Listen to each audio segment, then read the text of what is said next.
guys, welcome back to Work, Eat, Travel. Please don't forget to subscribe and hit the bell button.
Hi guys, thank you for watching. This recipe is definitely a keeper, especially if you have a sweet tooth.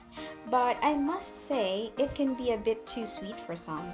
So if I were you, you can balance that by using dark chocolate for the frosting. And for beginners, I think this recipe by Nestle is easy to follow. Again, thank you for watching Work, Eat, Travel, and I hope you consider subscribing to this channel. Just click the red button. Thank you. Bye.